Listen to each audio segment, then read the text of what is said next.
आज हम अपने टॉपिक की तरफ जाएंगे। जैसा कि हम जो है खुदावन के कलाम में से इब्रानियों की किताब में हम सीख रहे हैं। हम खुदावन का शुक्र अदा करते हैं। आज हम देखेंगे मलकीज़ेदेक को और जीसस को देखेंगे। मलकीज़ेदेक के बारे में आज हम देखेंगे कि खुदावन के कलाम में मलकीज़ेदेक के बारे में क्या लिखा है, जिसे हम मलकीज़ेदेक के जो सालम का बादशाह है उसके नाम से जानते हैं।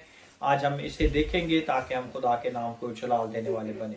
आज हम इब्रानियों की बुक किताब के 7वें बाब में जाएंगे और उसमें हम ये बहुत खूबसूरत चीजें सीखेंगे ताकि खुदा के नाम को जलाल मिले।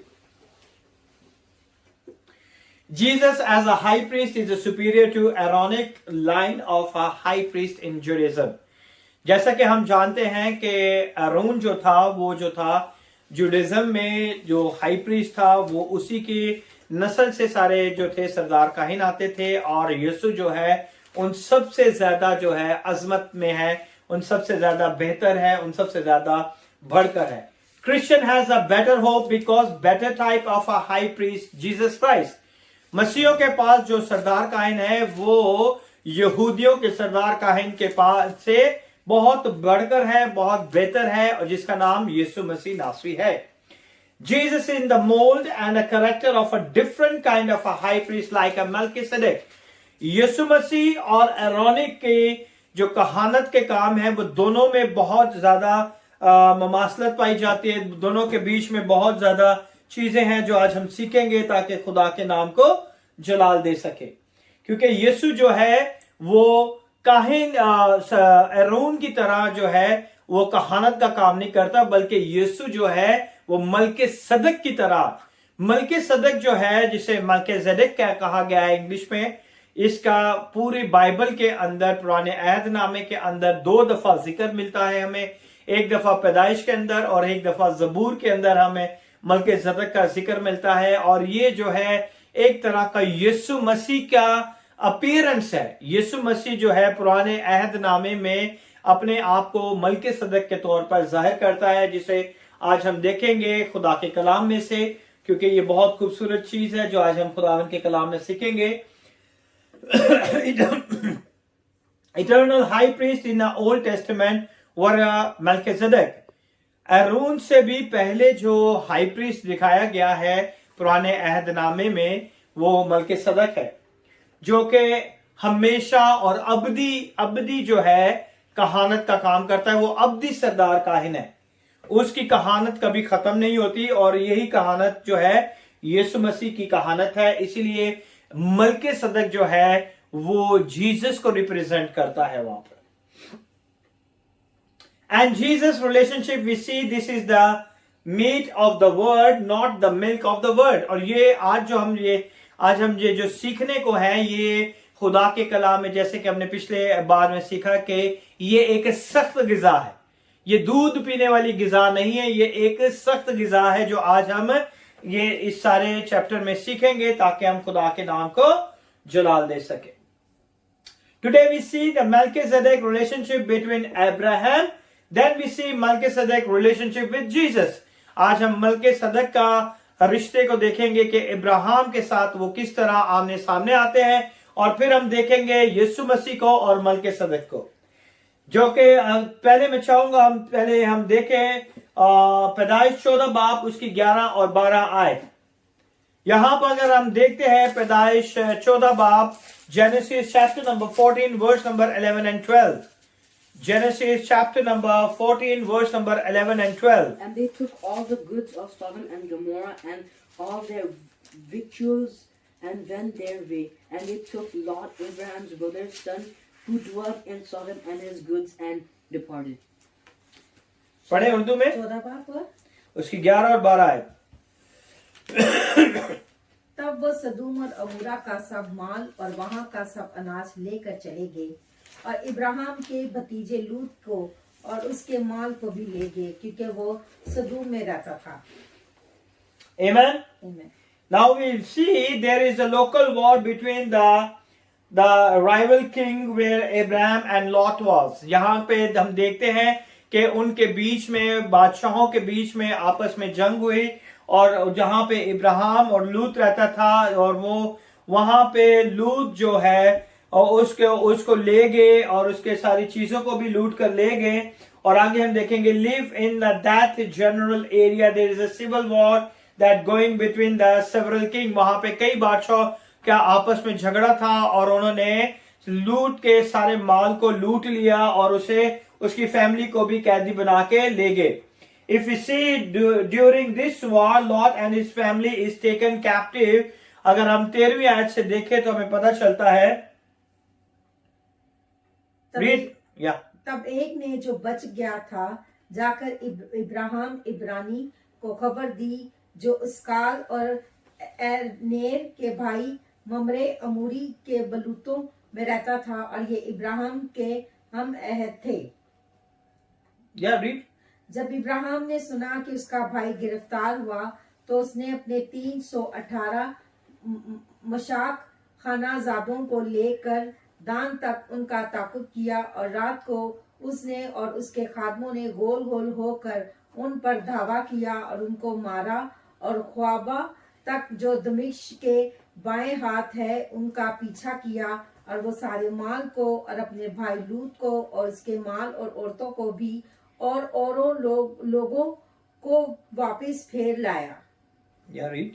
और जब वो कदालामर और उसके साथ के बादशाहों को मार कर फिरा तो सदूम का बादशाह उसके इस्तकबाल को सुई के वादी तक जो बादशाही वादी है आया और मुल्क के सदिक सालम का बादशाह रोटी और मैल लाया और वो खुदा ताला का काहिन था और उसने उसको बरकत दे के कहा कि खुदा ताला की तरफ से जो आसमान और जमीन का मालिक है इब्राहिम मुबारक हो और मुबारक है खुदा ताला जिसने तेरे दुश्मनों को तेरे हाथ में कर दिया।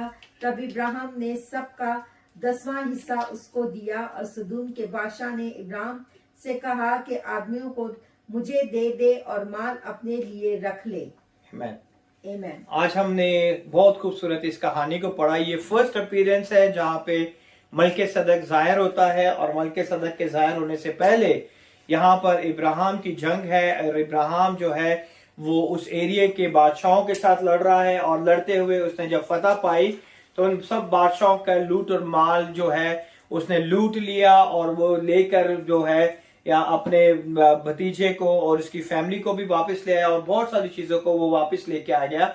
And he saves his nephew Lot and the family here Melchizedek enter in. यहाँ पे सबसे पहले मलके सदक का जिक्र मिलता है जो कि वहां पर जाहिर हुआ है। किसके ऊपर जाहिर हुआ है? इब्राहिम के ऊपर वो जाहिर हुआ है। Melchizedek one of the local king. यहाँ पे अगर हम देखें तो यहाँ पे हमें पता चलता है कि मलके सदक जो है वो एक बादशाह है, एक लोकल किंग है। जैसे कि अभी हमने पढ़ा है कि मलके सदक जो है वो क्या है? एक बादशाह है। जब वो कदरला उमर और इसके साथ बादशाह को मारकर फिरा तो सदूम का बादशाह उसके इस्तकबाल को सुई की वादी तक जो बादशाही वादी है आया। वो कौन था? बादशाह था। मलके सदक क्या है? बादशाह था, यानी कि वो एक बादशाह है। और यीशु कौन है? वो एक बादशाह है। यीशु भी एक क्या है? बादशाह है। और मलके सदक भी जो है वो एक बादशाह के रूप में यहाँ पे नजर आता है जो कि सुई की वादी तक जो बादशाही वादी है आया। यानी कि जितने भी बादशाह थे उनके साथ वो उस जगह पे आया जिस तरह हम यीशु को कहते हैं कि वो बादशाहों का बादशाह है। इसी तरह ये भी उन बादशाहों में एक बादशाह की तरह था। And we see here we see the man called Melchizedek, the king of Salem. और जो है वो कहां का बादशाह था? सालम का बादशाह था। और मुल्के सादिक सालम का बादशाह। और लिखा हुआ है कि वो किसका बादशाह था?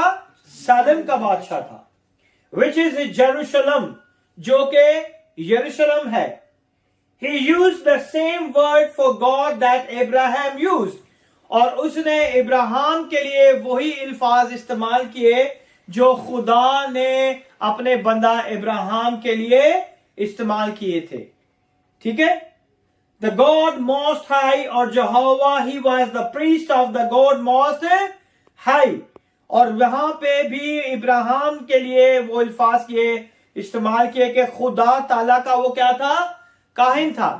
खुदा ताला कौन है, खुदा बाप, और खुदा बेटा जो है वो हमारा क्या है, सरदार काहिन है। और यहां पर जो बरकत, जो अल्फाज मलके सदक के बादशाह मेल्किसेदेक ने इब्राहिम के लिए इस्तेमाल किए, वो खुदा ने खुद इब्राहिम के लिए इस्तेमाल किए थे।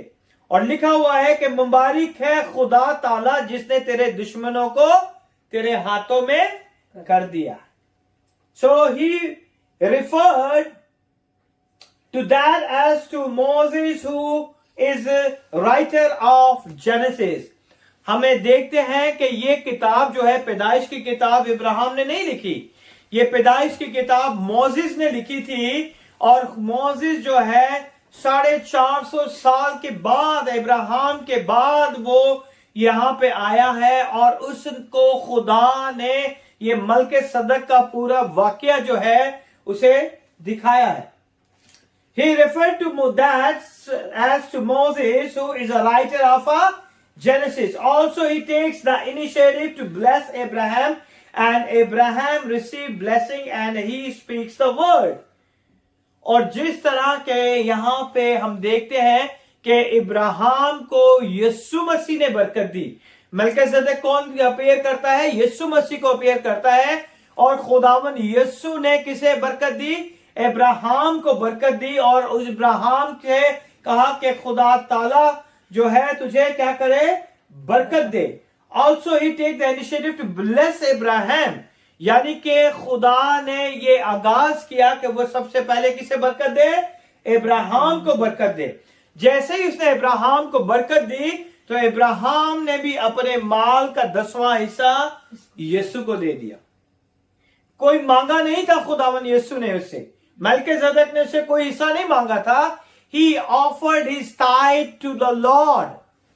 ये एक एटीट्यूड को जाहिर करता है, ये आपके बिहेवियर को जाहिर करता है, ये आपकी ब्लेसिंग की को जाहिर करता है।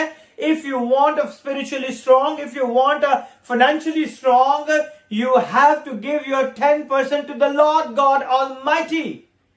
हमें अपना 10वां हिस्सा खुदावंद को देने की जरूरत है, ताकि खुदा हमारे रोटी पानी पे हमें बरकत दे। He blessed Abraham with the wine and bread. रोटी और मैस से उसने क्या किया, इब्राहिम को बरकत Bakshi. Melchizedek received a tithe, 10th a portion of the spoils are given to this individual. और जितना लूट का माल था उसने मलकीसेदेक को दिया, जो कि खुदा ताला का क्या था, काहिन था। वो क्या था, खुदा ताला का काहिन था। We talk about not in the Old Testament, we are studying in the New Testament in the book of Hebrew chapter number 7. हम वही चीज कोट कर रहे हैं चैप्टर नंबर 7 के अंदर। उसकी पहली आयत के अंदर हम देखेंगे कि मलकीसेदेक जिसका जिक्र इब्राहिम के जमाने से, इब्राहिम ने अपना 10वां हिस्सा मलकीसेदेक को दिया, उसी मलकीसेदेक को जो कि यीशु है, जो हमारा सरदार काहिन है, उसे हम देखेंगे। This all was happened before Moses born. और ये जितनी भी दायकी दी गई, ये मूसा से पहले की बात बता रहे हैं। मूसा के बाद जो है ये थाइट्स का सिस्टम शुरू हुआ था। ये यहां पर इब्राहिम जो है मूसा के 350-400 साल पहले ये सारी थाइट जो है अपने खुदावन को दे रहा है। This is all was happened before Moses born. After Moses born, the law and installed the sacrificial system and the priesthood and all other stuff, and this was happened century before. और उसके मूसा के पैदा होने के बाद खुदावन ने ये सारा कानून दिया, शरीयत दी, और कुर्बानियों का सिस्टम दिया, कहानत का काम दिया, और हर तरह के खेमा के काम दिए। और ये सारी चीजें जो है बहुत सेंचुरीज पहले ही जो है इब्राहिम कर चुका था। और खुदावन ने अपने आप को इब्राहिम की जिंदगी में, यीशु ने अपने आप को क्या किया, जाहिर किया। Let's go to the Hebrew chapter number 7. We see the Melchizedek and Jesus together. आज हम मलकीसेदेक को और यीशु को दोनों को साथ साथ देखेंगे, ताकि हम समझ सके, ताकि खुदा के नाम को जलाल मिले. We read from verse 1 to 3. Come on, read Jeremiah. For this Melchizedek, king of Salem, priest of the Most High God, who met Abraham returning from the slaughter of the kings and blessed him, to whom also Abraham gave a tenth part of all, first being by interpretation king of righteousness, after that also king of Salem, which is king of peace, without father, without mother, without descent, having neither beginning of days nor end of life, but made like unto the Son of God, abideth a priest continually. पढ़े उर्दू में. और ये मलकीसदिक सालम का बादशाह खुदा ताला का काहिन हमेशा काहिन रहता है.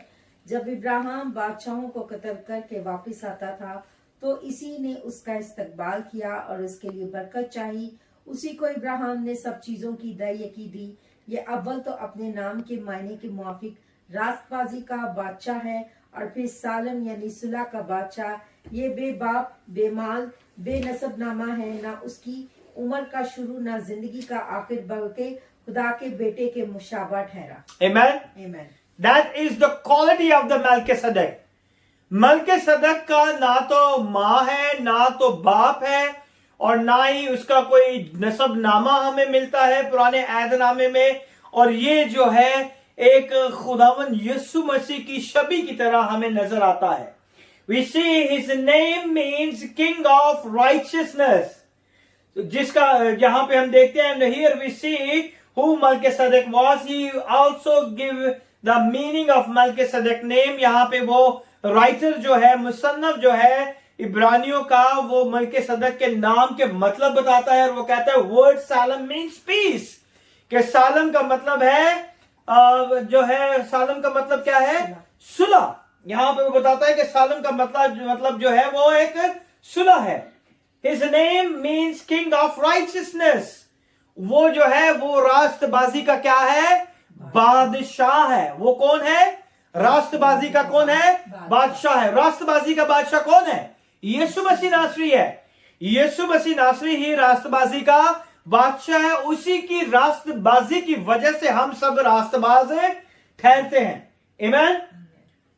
Salem, as I mentioned, is a Jerusalem geographically, but the word Salem means peace. यानी कि यरूशलेम के बारे में कहा गया है और इसका लफ्जी मतलब है सुलह. जो जियोग्राफिकली अगर आप उस जगह को देखें तो वो यरूशलेम है, और अगर हम इस वर्ड के मायने देखें तो उसका मतलब है सुलह. और आगे देखें, nothing of his genealogy is mention. इस सालम के बादशाह के बारे में, मलकीसदक के बारे में पुराने अहदनामे में ना तो इसकी माँ का नाम लिखा है, ना बाप का नाम लिखा है, ना इसके नस्ल के बारे में लिखा है, ना इसकी पुश्तों के बारे में लिखा है, ना ये लिखा है कि ये कब पैदा हुआ, ना ये लिखा है ये कब मरा.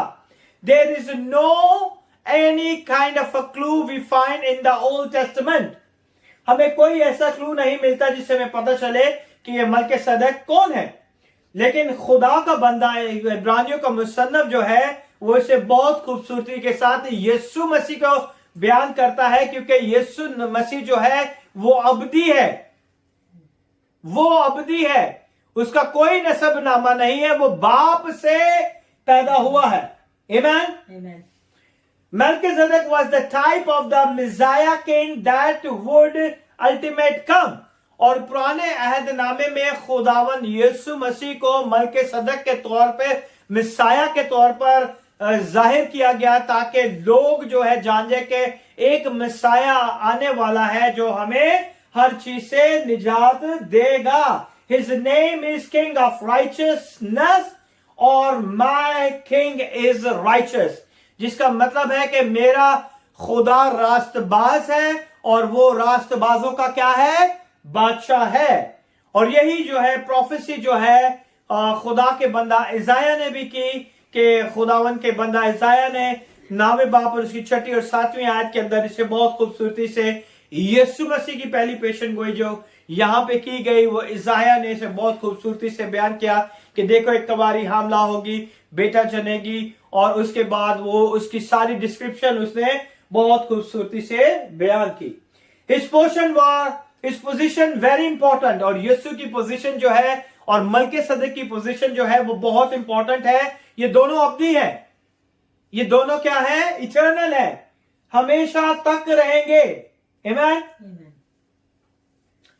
He is both king and priest. ये दोनों जो है बादशाह भी हैं और ये दोनों क्या है, खुदा ताला के काहिन है। यीशु भी जो है हमारा क्या है, सरदार काहिन है। His work towards Abraham, blessing Abraham, receive a portion from Abraham, prophesying to Abraham। और उसका मलके सदक का क्या काम था, उसने खुदा ताला के नाम से इब्राहिम को बरकत दी और इब्राहिम से उसने क्या लिया, वो बरकत ली। वो जो ब्लेसिंग जो इब्राहिम ने खुदा ताला को पेश की, वो उसने मलके सदक ने उसे कबूल किया, उसका 10वां हिस्सा, और उसे उसके ऊपर प्रोफेसी की, उसके ऊपर नबूवत की कि खुदा ताला तुझे बरकत दे। आमीन। And his genealogy is endless, वो अबदी है और मलके सदक का कोई भी नसबनामा हमें पुराने अहदनामा में नहीं मिलता। और यीशु मसीह के बारे में भी हम जानते हैं कि वो जो है वो अबदी है और वो खुदा का बेटा है। There is no mention of his mother, there is no mention of his death. और यहां पे मलके सदक की ना तो मां के बारे में पता चलता है, ना उसकी मौत के बारे में कोई हमें रिकॉर्ड मिलता है।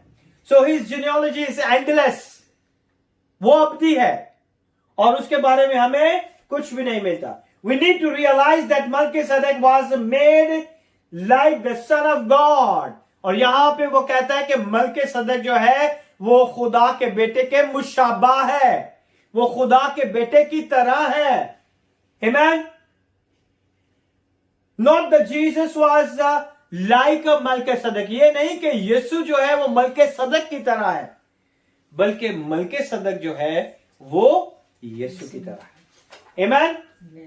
It was rather to Melchizedek was like Jesus, and he appeared in history as a type that early on would embody the qualities possessed by Messiah। वो सारी क्वालिटीज को जो मसीह के अंदर है वो मलकीसदक के अंदर दिखाई गई, ताकि लोग जान जाए कि एक मसीह आएगा जिसके अंदर ये सारी क्वालिटीज मौजूद होंगी। When the Messiah would finally arrive, so Melchizedek is a type and a preview of what the Messiah would be like। और जब यीशु मसीह आया तो वो सारी खूबियां जो मलकीसदक के अंदर थी वो ऑलरेडी लोगों ने जान ली कि ये खूबियां यीशु मसीह के साथ क्या है, मिलती जुलती हैं। When he could come, he was a model to demonstrate what to look for, and when the real is appeared, here the writer is argue। और यहाँ पे जो मुसन्नफ है वो लोगों को साथ बातचीत करता है, उनके साथ समझाना चाहता है कि जिस मसीहा को तुम देख रहे थे, मलकीसदक को देख रहे थे, वो जो है वो यीशु मसीह की एक झलक है। वो यीशु मसीह का किरदार को जाहिर करता है, वो यीशु मसीह के बारे में कहता है। And now we see the verse number 4 to 10। Now consider how great this man was, unto whom even the patriarch Abraham gave the tenth of the spoils. And verily they that are of the sons of Levi, who receive the office of the priesthood, have a commandment to take tithes of the people according to the law that is of their brethren, though they came out of the loins of Abraham. But he whose descent is not counted from them received tithes of Abraham, and blessed him that had the promise, and without all contradiction the less is blessed of the better. And here men that die receive tithes, but there he receiveth them of whom it is witness that he liveth. And as I may so say, Levi also who receiveth tithes paid tithes in Abraham, for he was yet in the loins of his father when Melchizedek met him। Amen। यहां पे हम देखते हैं demonstrate Melchizedek greatness in comparison to Levi and the priestly line। यहां पे हम देखते हैं कि लावियों की कहानत के बारे में और मलकीसदक की कहानत के बारे में खुदा का बंदा यहां पे बहुत खूबसूरत एक कंपैरिजन बताता है। वो कहता है कि ग्रेटर रिसीव द ब्लेसिंग। यहां पे लिखे, बस गौर करो कि ये कैसा बुजुर्ग था जिसको कौम के बुजुर्ग इब्राहिम ने लूट के उम्दा से उम्दा माल की दायकी दी। यानी कि वो बताना चाहता है कि जो इब्राहिम है वो सबसे ग्रेटर है तुम्हारे लिए, लेकिन वो ग्रेटर भी अपने से अजीम को, अपने से बड़े को क्या करता है, अपने माल की बेस्ट से बेस्ट चीजों से उसे दायकी देता है। हालांकि खुदावन के कलाम में उन्हें बताया जा रहा है कि जो लावी जो है वो लावियों का बाप है। He is the head of Levi because the genealogy of Levi comes from the Abraham, Isaac and Jacob। और इब्राहिम जो है वो उनका क्या दिखाया जाता है, यहाँ पे हेड दिखाया जाता है, लेकिन इब्राहिम जो लावियों का भी हेड है वो भी अपनी दायकी किसको दे रहा है, यीशु मसीह को। Amen? Greater receive the blessing and receive the tithe। देने वाला जो है वो उससे भी बड़ा लेने वाला है। बहुत खूबसूरती से बयान किया जाता है कि जो लेने वाला है वो देने वाले से भी बड़ा है। जहां पर मलके सदक को जो दाइज को ले रहा है वो इब्राहिम से बड़ा दिखाया जा रहा है। Jewish concern Ibrahim he was the father of the nation. और यहूदी कौम ये जानती थी कि इब्राहिम जो है वो कौम का क्या है, बाप है। Jewish concern Abraham was the father of nation. He was a great Old Testament patriarch। और वो हब्बे वतन है और मोहब्बत करने वाला है अपनी कौम से, अपने लोगों से। और वो पुराने अहदनामे में इसके बारे में बहुत सारी चीजें हमें मिलती हैं। Can you comment it here please.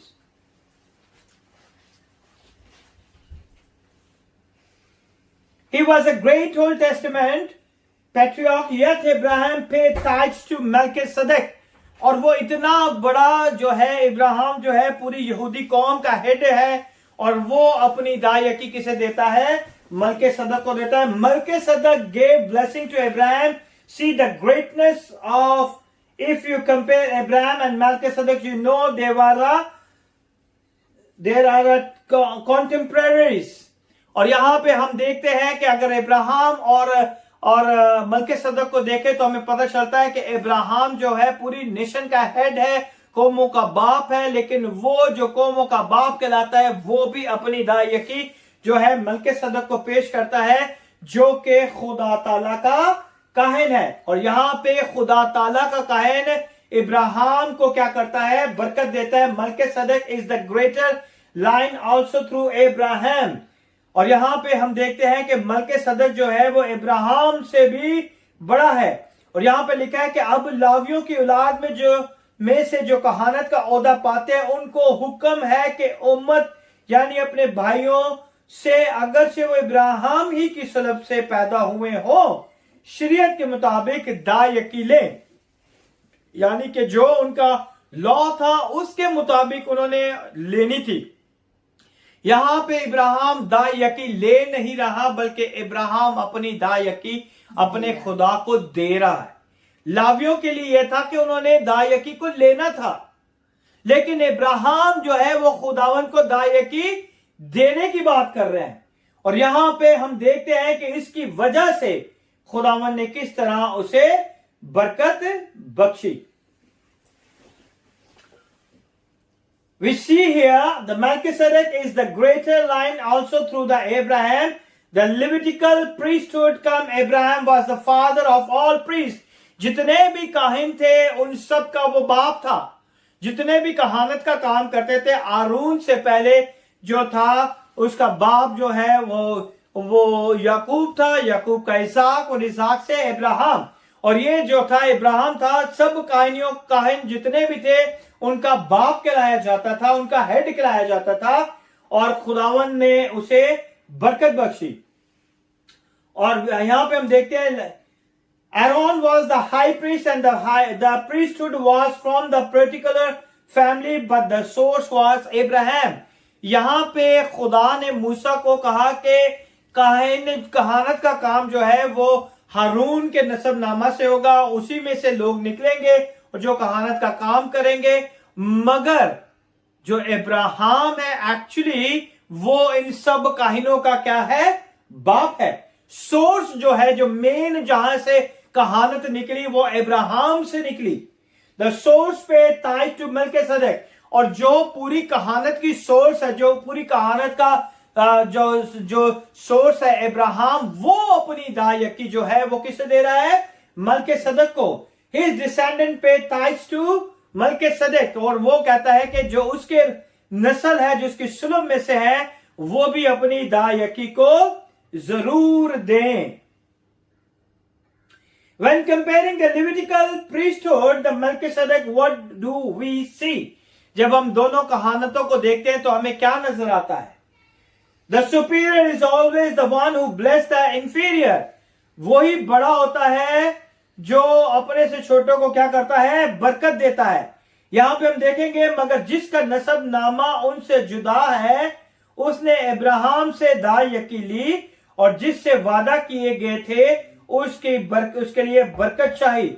उसमें कलाम नहीं कि छोटा बड़े से बरकत पाता है, यानी छोटा जो है वो बड़े से क्या पाता है? बरकत पाता है। अब्राहम जो है बहुत बड़ा है, यहां पे उसे बहुत बड़ा दिखाया गया है, लेकिन वो क्या कहता है कि छोटा जो है वो बड़े से क्या पाता है? बरकत पाता है।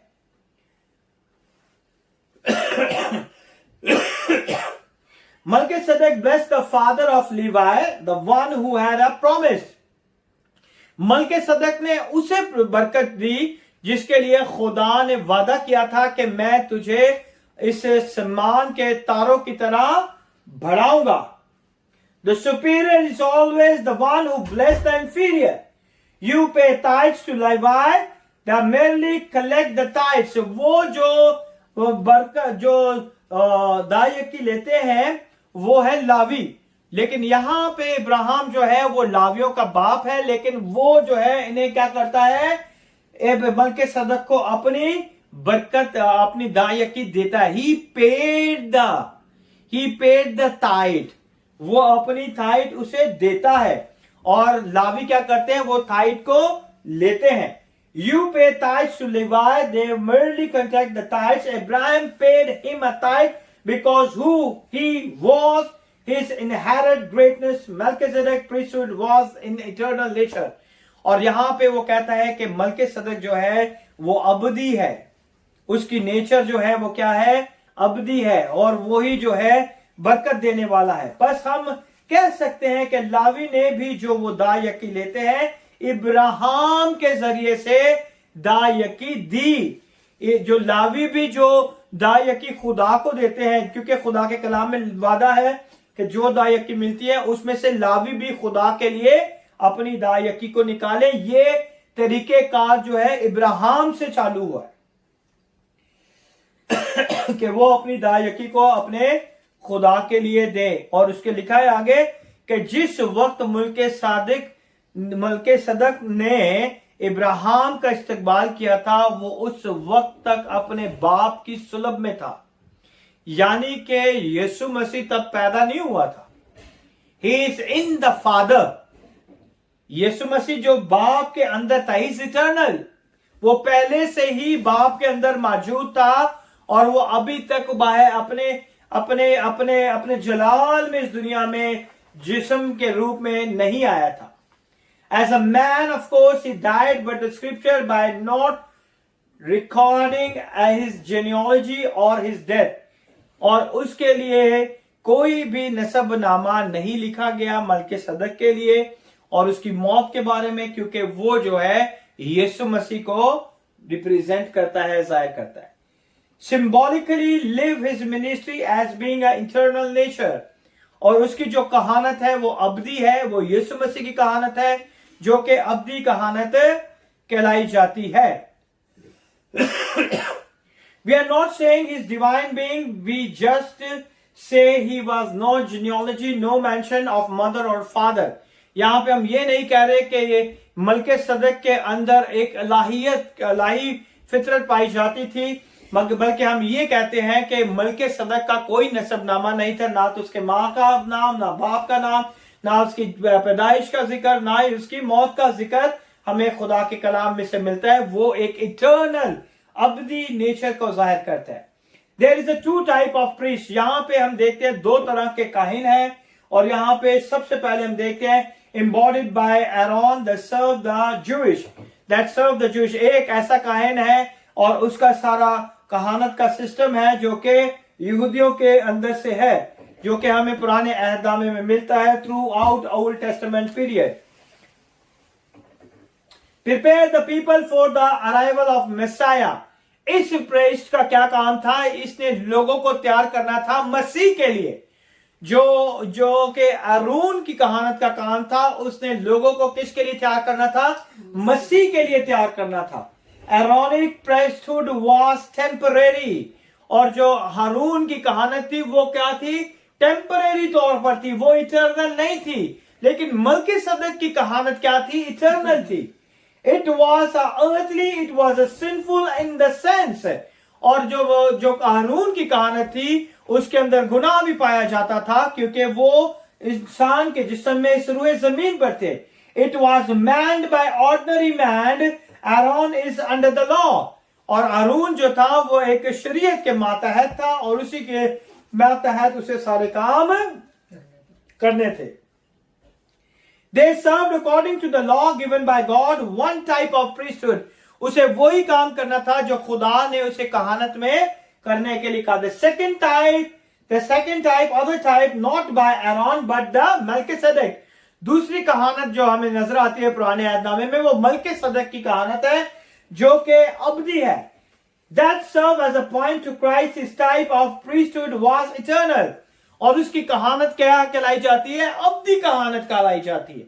यहां पे खुदा का बंदा इब्रानियों के अंदर एक कहानत के बारे में बता रहा है और वो कह रहा है कि हारून की कहानत जो थी वो टेम्परेरी थी, लेकिन मल्कीसदक की कहानत जो है, यीशु मसीह की कहानत है, वो जो है वो क्या है? अब्दी है. It was heavenly, it was righteous and it was not under the law. और मल्कीसदक की कहानत क्या है? वो आसमानी कहानत है, वो रास्तबाजी की कहानत है और उसके ऊपर कोई भी कानून या कोई भी शरीयत नहीं है. It was greater. Which priest do you want to serve you? आज हमें खुदा का बंदा, इब्रानियों का मुसन्नफ, आज की कलीसिया, आज के दौर के लोगों को कहता है कि तुमने किस प्रीस्टहुड के पास जाना है, कौन सी कहानत को अपनी जिंदगी में लेना है. तुमने जो है हारून की कहानत के पीछे जाना है या यीशु मसीह की कहानत के पीछे जाना है? तुमने किस सरदार काहिन को अपनी जिंदगी में चुनना है? आज वो मुझे और आपको ये बताना चाहता है कि तुम किस कहानत को चुनना चाहते हो. तुम हारून की कहानत को चुनना चाहते हो या तुम यीशु मसीह की कहानत को चुनना चाहते हो? Now we see that verse number 12.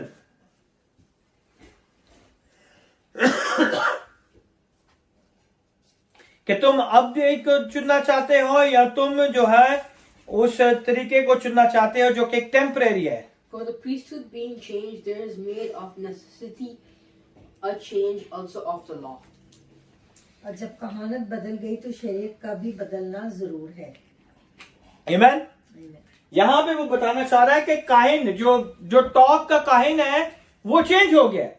हारून से हम कहां पे शिफ्ट हो गए हैं? यीशु मसीह पे. तो जो हारून के नीचे जो लॉ है, तो इसका मतलब वो लॉ भी चेंज हो जाएगा. जो लॉ यीशु का लॉ है हम उसे मानेंगे या हम हारून के का लॉ को मानेंगे. वो क्या बताना चाहता है कि अगर सरदार काहिन हमने चेंज कर लिया है तो इसका मतलब कि शरीयत भी चेंज हो गई है. आमीन. हम देखेंगे यहां पर जब कहानत बदल गई तो शरीयत का भी बदलना जरूर है. It means that the law is also change. कि लॉ भी यहां पर क्या हो जाएगा? चेंज हो जाएगा. किस तरह चेंज हो जाएगा? Here perfection means salvation and the true relationship with God and clear conscious. यानी कि जो हारून की कहानत है वो इंसान को कामिल नहीं कर सकती. कामिल करने वाले को तकते रहना चाहिए. आमीन. और वो कौन है? यीशु मसीह. यीशु मसीह में हम कामिल होते हैं. तो कौन सी कहानत हमने चूज करनी है अपनी जिंदगी के लिए? यीशु मसीह की या हारून की? हारून की कहानत इंसान को कामिल नहीं कर सकती थी, वो उसका गुनाह जाहिर कर सकती थी. लेकिन यीशु मसीह की कहानत में हम गुनाह से भी निजात पा जाते हैं और हम हमेशा की जिंदगी के वारिस बन जाते हैं. आमीन. क्योंकि यीशु मसीह की कहानत हमें कामिल करती है. Amen? Amen. If perfection is not through Aaron, then they no need to change to another type of priest. अगर उसकी कहानत के अंदर हम कामिल हो जाते हैं तो फिर हमें नए अहदनामे के अंदर यीशु की कहानत की जरूरत नहीं है। मगर अगर हम उसकी कहानत के अंदर कामिल नहीं होते तो हमें उस प्रीस्ट की जरूरत है जो हमें कामिल कर सकता है। Amen? Another type of system, if Aaron line is gone, so system also gone. इसका मतलब है कि अगर हारून की कहानत गई तो उसका मतलब है उसका सारी कहानत का सिस्टम भी खत्म।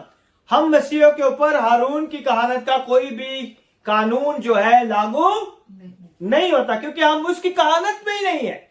हम किसकी कहानत में है? यीशु मसीह की कहानत में है। If priesthood according to Aaron, what if is based upon the law? हारून की कहानत किसके ऊपर थी?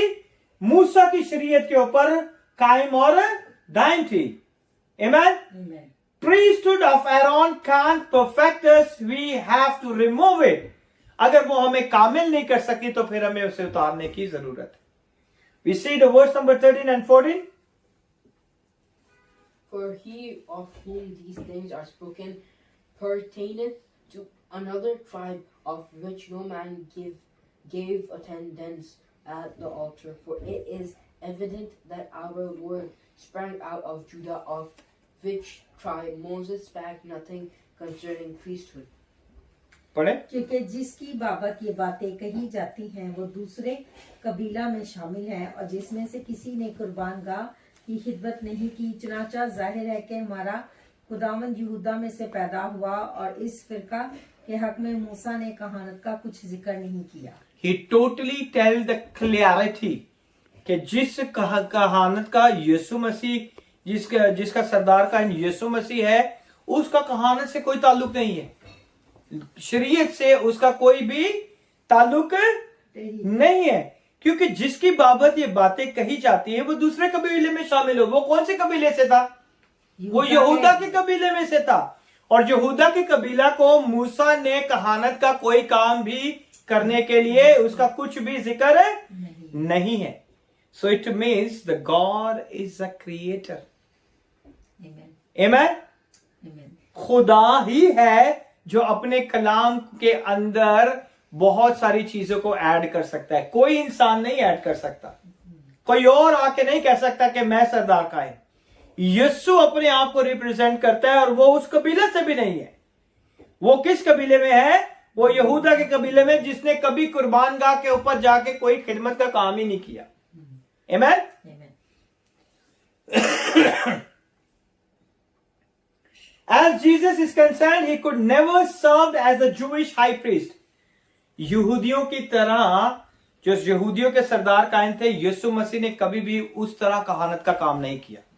वो कभी भी हैकल में जाके कायनों के साथ मिलके कहानत का काम नहीं करते थे। Amen?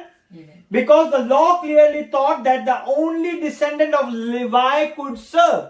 क्योंकि यहूदियों के अंदर यह कानून था, इब्रानियों का कानून था, इजराइल का कानून था कि जो लावी के खानदान से होंगे वही कहानत का काम था। और यीशु अपनी जिंदगी में कभी भी उन्होंने कहानत का काम नहीं किया, क्योंकि वो कौन से कबीले में से थे? वो यहूदा के कबीले में से। और कानून क्या था कि कौन करेंगे? जो लावी के कबीला में से हैं वो ही करेंगे। Jesus was the descendant tribe of Judah. He didn't allow to serve simply based of tribe he was from. क्यों उसे काम करने के लिए इजाजत नहीं थी? क्योंकि वो यहूदा के कबीला में से था। यीशु चाहता तो कहता कि मैं सरदार का ही हूं, मुझे भी कहानत का काम करना है ना? लेकिन कभी भी हैकल के अंदर जाके उसने कभी कहानत का काम नहीं किया। We see the verse number 15 to 17, we read. For it is yet far more evident for that after the similitude of Melchizedek that there ariseth another priest, who is made not after the law of a carnal commandment, but after the power of an endless life. For he testifieth, thou art a priest forever after the order of Melchizedek. Amen? Amen.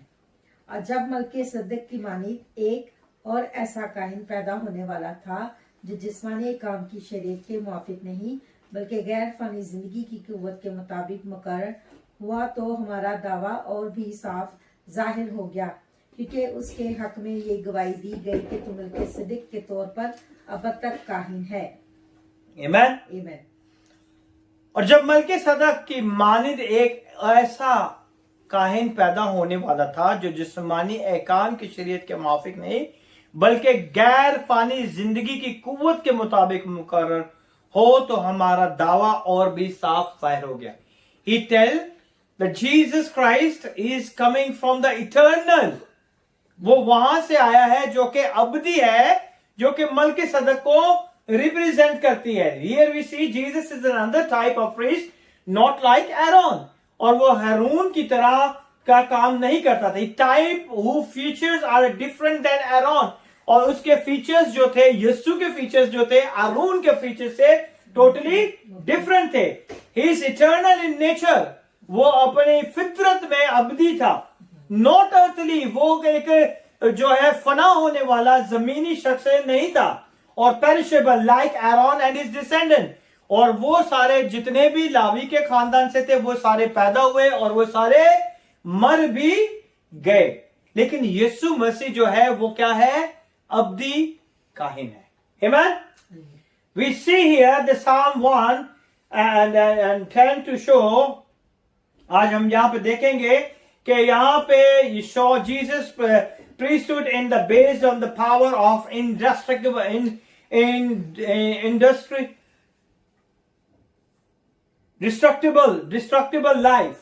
destructible life, और आज हम यहाँ पे देखेंगे कि यीशु मसीह की जिंदगी के बारे में कि यीशु मसीह जो वो काहिन है वो अबदी जिंदगी को जाहिर करता है और वो कभी भी मरेगा नहीं।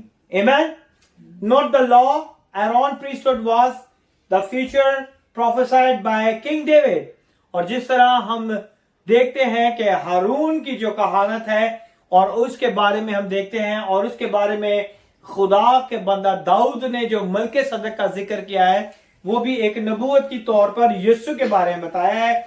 Jesus is the mandate by the power of life, Yeshu के अंदर क्या है? हमेशा की जिंदगी है।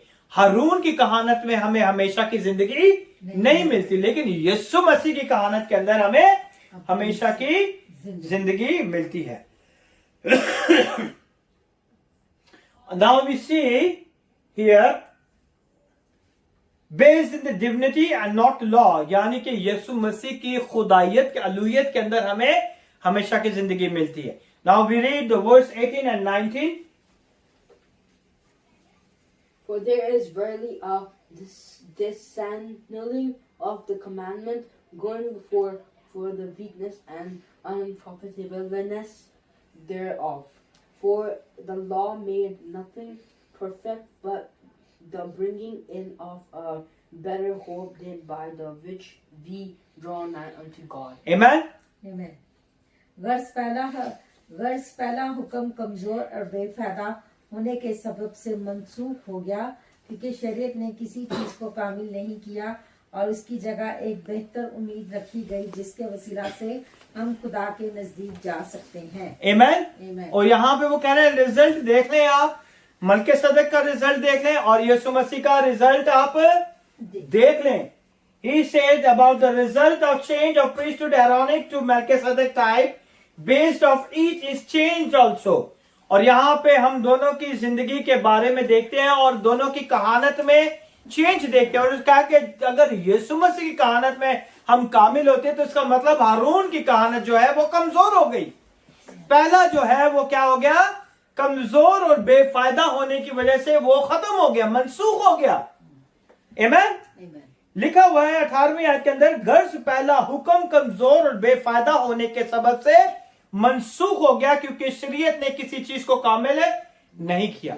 The law doesn't make us perfect, और उसने किसी चीज को कामिल नहीं किया। और ये कहानत किसकी थी?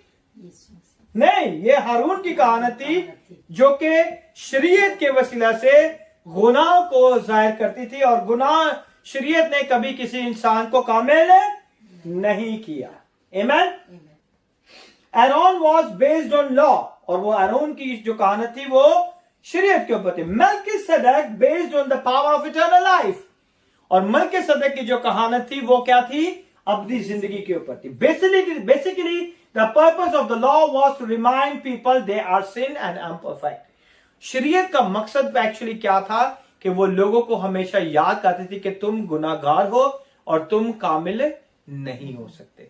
लेकिन यीशु के आने से गुनाहगार इंसान गुनाह से मखलसी पा गया, गुनाह से निजात पा गया और यीशु मसीह में होके हम अपनी जिंदगी पा गए. आमीन. ये फर्क है मूसा हारून की कहानत और यीशु मसीह की कहानत में. Amen. The law and the priesthood could never resurrect man from the dead. शरीयत में कोई भी मुर्दों में से जिंदा नहीं हो सकता था. Amen. Could not create the conscience, could not draw man to God. और कोई भी शख्स खुदा के करीब नहीं जा सकता था. साल में एक बार सिर्फ सरदार कायन जाता था और कोई शख्स भी खुदा के करीब नहीं जा सकता. It's only remind them sin and death. और शरीयत जो हमें याद दिलाती थी वो यही याद दिलाती थी कि खुदा के पास अगर हम जाएंगे तो हमारी मौत वाक़या हो जाएगी, क्योंकि खुदा क्या है? पाक है. However, the Jesus, the power of life that's bring based upon the priesthood is situated. और यीशु मसीह की कहानत के वसीला से जो है वो हमारा सरदार कायन बना और उसने हमारे लिए सारी चीजों को पूरा किया. Can accomplish all these things as a high priest. He replaced the law of sin and death, the power of life and freedom. और उसने उसे किससे बदली कर दिया? जो गुनाह और मौत का शरीयत की वजह से गुनाह और मौत को हम जानते थे और पहचानते थे और उसमें फंसे हुए थे, खुदा ने गुनाह और मौत से हमें निकाल के हमेशा की जिंदगी और आजादी दे दी. Amen. Now we read verse number 20. And inasmuch as not without an oath he was made priest. 22 भी पढ़ लें. For 21, those priests were made without an oath, for this was an oath by him that said unto him, The Lord spare and will not repent. Thou art a priest forever after the order of Melchizedek. By so much was Jesus made a surety for a better testament. Amen. और चूंकि मसीह का तकाजा बगैर कसम के ना हुआ, क्योंकि वो तो बगैर कसम के कायम मुकर्रर हुए, मगर ये कसम के साथ उसकी तरफ से हुआ जिसने उसकी बाबत कहा कि खुदा ने कसम खाई है और उससे फिरेगा नहीं कि तू अब तक काहिन है. Amen. Amen. जो हारून की कहानत थी उसके अंदर कोई कसम नहीं दी जाती थी. काहिन बनने के लिए कोई कसम या कोई अहद नहीं उठाया जाता था. जब काहिन बनाए जाते थे तो उसके लिए कोई कसम नहीं दी जाती थी. लेकिन खुदावन के कलाम में हम देखेंगे, addition to his power his followers have the guarantee of salvation. और जितने भी यीशु मसीह के पीछे चलने वाले हैं उनके पास ये गारंटी है कि उन्हें निजात मिलेगी. Amen. Because God has sworn that Jesus will accomplish all of this as a high priest forever. क्योंकि खुदा ने कसम खाई है कि वो यीशु मसीह को अवधि काहिन के तौर पर आपके लिए हमेशा के लिए रखेगा. ये किसने कसम खाई है? खुदा ने कसम खाई है. और कोई भी काहिन को कसम नहीं दी जाती थी. कहानत के लिए आज भी कोई भी कसम नहीं दी जाती. जितने भी पास्टर्स उडेन होते हैं या फादर उडेन हो जाते हैं उनसे कोई भी कसम नहीं ली जाती कि आपने अपने मरते दम तक यही करना है. कोई कसम नहीं ली. Is not mention in the word of God. और ये कहानत जो थी हारून की कहानत की बात कर रहा हूं, यीशु मसीह के लिए लिखा गया है कि खुदा ने कसम खाई और उससे फिरेगा नहीं कि अब तक काहिन है. यीशु जो है वो इटर्नल प्रीस्ट है, इटर्नल हाई प्रीस्ट है. Amen. When they made a high priest before they have a ceremony, they had to go through in order to become priests, but they're no part of any ceremony where they took an oath. और आप देखें कि जब उन्हें काहिन बनाया जाता था तो बहुत बड़ा खूबसूरत जश्न और एहतमाम किया जाता था और सारी इबादत तैयार की जाती थी, लेकिन उसमें कहीं भी ये नहीं था कि उनसे कोई कसम ली जाती थी. Where they took an oath. Jesus takes an oath. Why Old Testament high priest did not accomplish anything? क्यों जो है पुराने अहद नामा के जितने काहिन थे उन्होंने कुछ भी हासिल नहीं किया, वो सिर्फ एक टेम्परेरी थे, वो एक टेम्परेरी तौर पर दिखाए गए थे। और यीशु मसीह जिसके लिए खुदा ने कसम खाई कि वो हमारा अब्दी काहिन है, वो अब तक काहिन है हमारा, is forever high priest, eternal high priest. किसी काहिन ने यह नहीं कहा कि मैं तुम्हें शिफा दूंगा, मेरे मार खाने से तुम शिफा पाओगे, मैं तुम्हारे गुनाहों को उठा ले जाऊंगा, मैं तुम्हें हमेशा की जिंदगी दूंगा। किसी भी काहिन ने पुराने अहदनामा में ये सब बातें नहीं कही। He could promise people would be healed from the sin, और यीशु ने वादा किया कि मेरे मार खाने से तुम शिफा पाओगे। Amen. And he is the one who forgive all our sin. उसने हमारे गुनाहों को क्या कर दिया है? माफ कर दिया है। People would have the spirit and or eternal life। आज हमें खुदा के पाकरू मिलता है। यीशु ने वादा किया मैं जाता हूं और तुम्हारे लिए दूसरा मददगार भेजूंगा। Amen? किसी और काहिन ने ये वादा नहीं किया। He didn't promise anything. There is no purpose to take an oath. किसी दूसरे ने कोई वादा नहीं किया और किसी दूसरे ने कोई कसम नहीं खाई, लेकिन यीशु ने हमारे लिए ये वादा किया है कि वो हमें हमेशा की जिंदगी देने के लिए आया। Amen? This new priesthood in Jesus, that's like a priesthood of Melchizedek based on the power of eternal life। ये मलकीसदक की तरह हमेशा की जिंदगी, अब्दी जिंदगी का वादा जो है हमारे साथ करता है। He promising रिजल्ट के बारे में वो कहता है, He taking oath to the secure and confirm to man। और वो क्या करता है? Come and sit down, please. Both of you. You also sit down. It's okay. Sit down.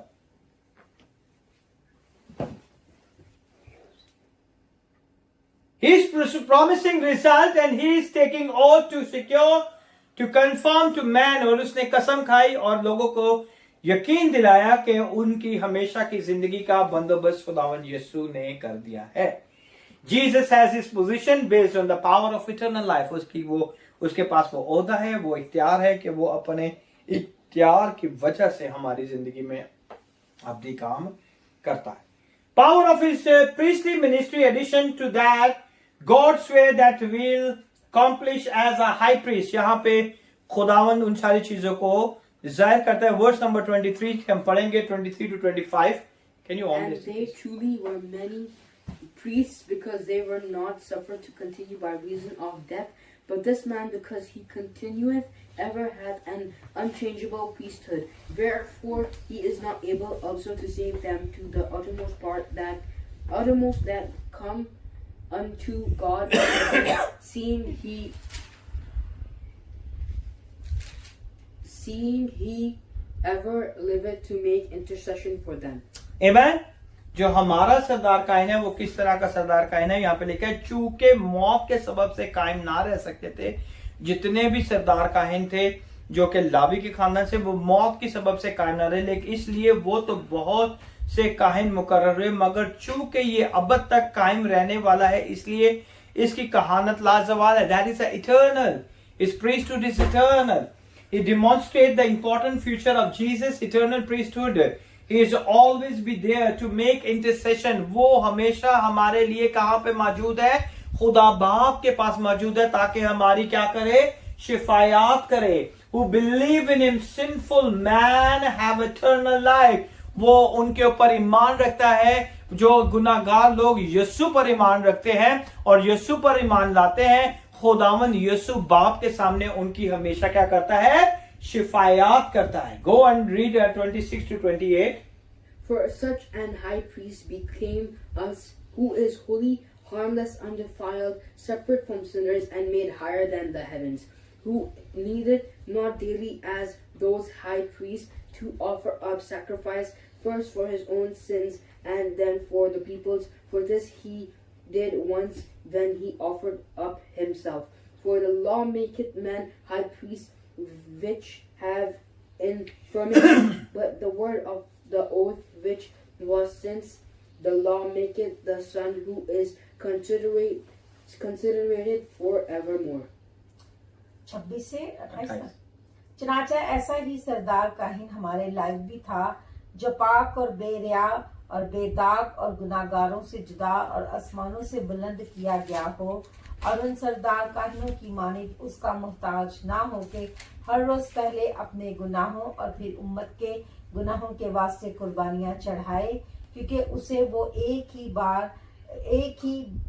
बार कर गुजारा जिस वक्त अपने आप को कुर्बान किया, इसलिए कि शरीयत तो कमजोर आदमियों को सरदार काहिन मुकर्रर करती है, मगर उस किस्म का कलाम जो शरीयत के बाद खाई गई उस बेटे को मुकर्रर करता है जो हमेशा के लिए कामिल किया गया है। आमीन। यहाँ पे हम दोनों काहिनों के बारे में देखते हैं, और यहाँ पे काहिन जो है खुदावन यीशु जो काहिन है उसे नॉर्मल लोगों से सेपरेट दिखाया गया है।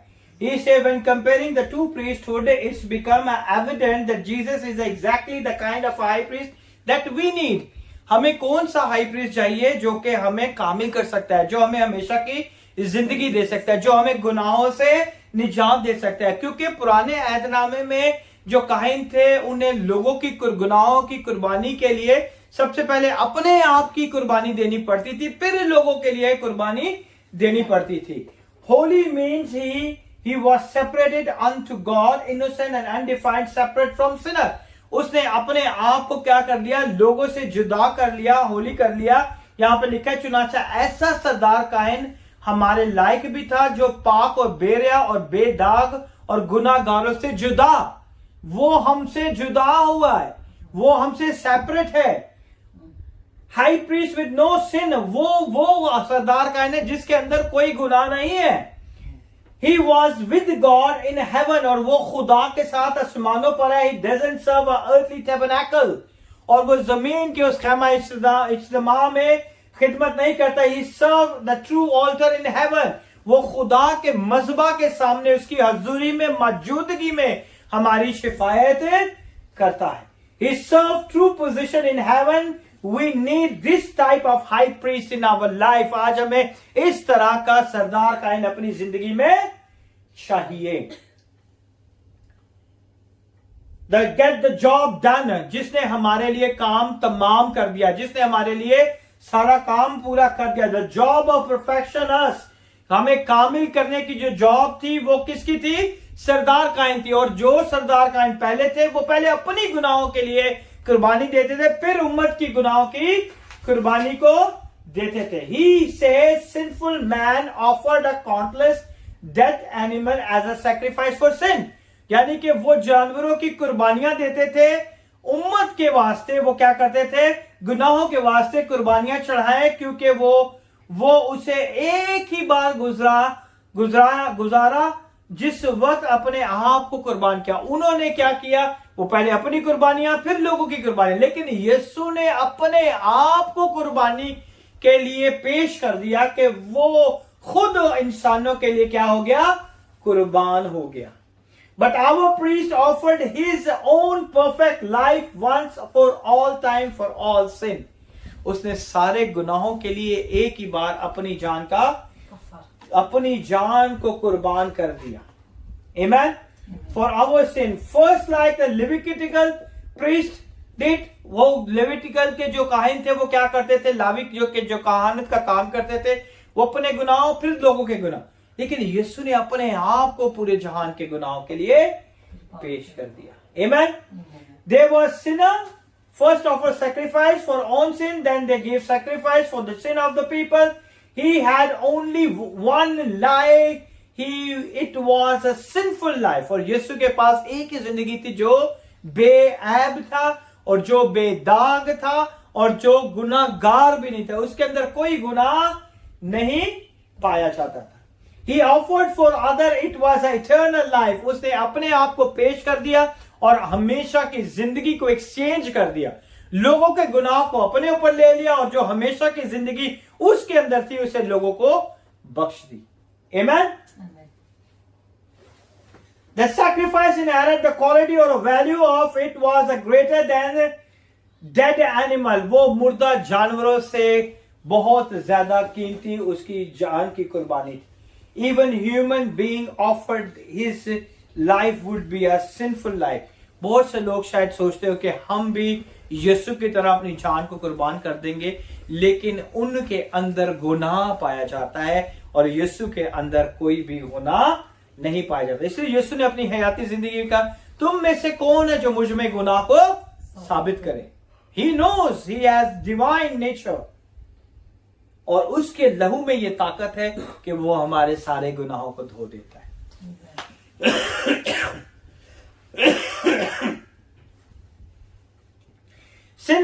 sinless life wrapped with the divine nature, बेगुनाह जिंदगी को उसने एक अपनी खुदा की फितरत के अंदर, एक पाकीज़ा फितरत के अंदर रैप करके रखा है। It's worthy to be offered for the sin of other people, ताकि वो अपनी जान को लोगों के लिए दे सके। It was a powerful enough to wash away our sin. उसके खून में, उसकी जिंदगी में, उसकी जान में ताकत थी कि वो हमारे गुनाहों को क्या कर सकता था, धो सकता था। Final comment in the verse number 28, he said, different between two, the law given by Moses established the Aaronic priesthood। और लॉ जो मिला था वो मूसा को मिला था ताकि वो हारून की कहानत के सारे काम को सर अंजाम दे सके। And sacrifice system, it was a temporary, it was not meant to save। ये एक आम था और इससे लोगों की जान नहीं बचाई जाती थी। Remind and prepare people you know for the coming of Christ। वो सिर्फ इस चीज को देते थे, वो ने याद दिलाते थे कि एक मसीहा आएगा जो ये सारी कुर्बानियों को हमेशा हमेशा के लिए खत्म कर देगा और हमें हमेशा की जिंदगी बहाल कर देगा। It was served by weak and sinful man other side God's word। और खुदा के कलाम के बारे में लिखा हुआ है कि वो हमें हमेशा के लिए कामिल करेगा। Confirmed by an oath, later revealed the priesthood of Christ seen in Melchizedek। मलकीसदक के अंदर खुदा की, मसीह की, मसाया की वो झलकियां पाई जाती हैं जो कि आने वाले जमाने के लोगों के लिए थी। Spoken of the God by David, fulfilled by Jesus। जो मलकीसदक का जिक्र दाऊद करता है वो यीशु के बारे में पेशनगोई करता है। Author said, do you have really abandoned eternal high priest for the former sinful and temporary high priest?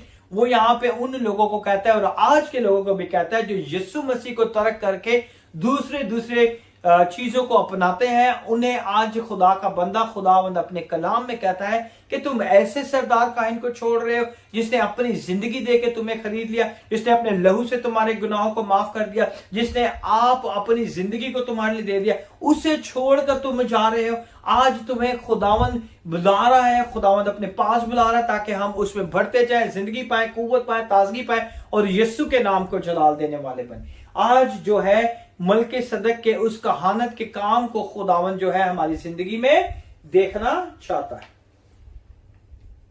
Detail of Melchizedek, who was the type of the model for the kind of a high priest। यहां पे मलकीसदक को जो सरदार काहिन दिखाया गया वो यीशु मसीह को क्या करता है, रिप्रेजेंट करता है। He is righteous without sin, without death। और उसका कोई भी मौत का जिक्र नहीं है और वो रास्तबाजी का क्या है, बादशाह है। If priesthood change, he says, so does its base। अगर कहानी चेंज हो गया है तो उसकी बेस भी क्या हो जाएगी, चेंज होगी। Aaron based on law, Melchizedek based on the power of life। Aaron जो था वो शरीयत के हिसाब से था और मलकीसदक जो है वो अब्दी जिंदगी देने के लिए आया। Nature of sacrifice also changes in Aaronic priesthood। जो कुर्बानियां दी जाती थी वो भी चेंज हो गई क्योंकि खुदावंद यीशु ने अपने आप को पेश कर दिया हमेशा की कुर्बानी के लिए। Amen। By Melchizedek and fulfilled by Jesus, the life of the high priest is what offered to God। उसने अपने आप को खुदा के हजूरी में पेश कर दिया ताकि वो लोगों को क्या दे सके, हमेशा की जिंदगी दे सके। It was really focused on Jewish right। If you weren't Jewish, none of this would make sense of you। यानी कि अगर हम यहूदी नहीं है और हमारा ईमान है कि हम में से कोई यहाँ पे यहूदी नहीं है तो हमें जो है इस कहानत के बारे में अगर पता है तो हमें पता चल जाएगा कि यीशु मसीह की कहानत जो है हारून की कहानत से 100% बहुत बड़ी कहानत है। This exhortation meant to encourage the Jewish. ये जहां पे ये सारा जो बाब जो बताया गया है ये उन यहूदियों को वो इनकरेज करता है, उनकी हौसला अफजाई करता है, उनको नसीहत करता है कि जिस कहानत की बात कर रहे हो वो कहानत तो टेम्पररी है। हम जो कहानत यीशु मसीह की है वो अबदी है, जो हमें कामिल करती है, जो हमें बरकत देती है। This exhortation meant to encourage the Jewish, keep their trust for salvation in Jesus because he was the superior as a high priest, ताकि उस निजात के बानी को तकते रहें और निजात को हासिल करें जिसका बानी खुदावंद यीशु मसीह है।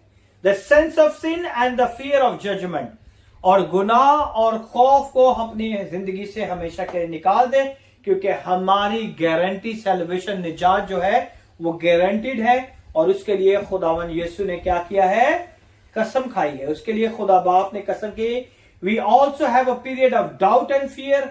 Message is very clear, Jesus is always there for you. खुदावंद मेरे और आपके लिए हमेशा मौजूद है, बाप के दाहिने हाथ बैठा हुआ है, ताकि वो मेरी और आपकी क्या करे, शिफायत करे। Today we see the lens of Jesus in the one who is always for us. आज हम यीशु की आंखों से देखेंगे, उन सारी चीजों को देखेंगे कि यीशु हमेशा हमारे लिए मौजूद है। अगर आपके पास चीजें हैं, नहीं है, आप मुश्किलों में है, परेशानियों में है, तकलीफों में है, बीमारियों में है, तंगियों में है, लेकिन यीशु आपके लिए मौजूद है। Don't ever let any kind of discouragement get us down. किसी तरह के डिस्करेजमेंट जो है हमें नीचे ना ले आए, बल्कि हमारा ईमान हमेशा यीशु के ऊपर है। Jesus is always there to intercede for us with father. Yeshu हमेशा बाप के पास बैठा हुआ है ताकि हमारी शिफायत करे। We have someone before God intercede day and night. We should be discouraged, doubt is here, he is really there. आज हमें ये याद रखना है कि यीशु जो है हमेशा के लिए बाप के पास है और वो मेरी और आपकी शिफायत करता है। इस बात में हमें कोई भी डाउट नहीं होना चाहिए, ताकि हम आगे बढ़े और यीशु के नाम को जलाल दे। खुदा इस कलाम के वसीले से आपको बड़ी बरकत दे। God bless you.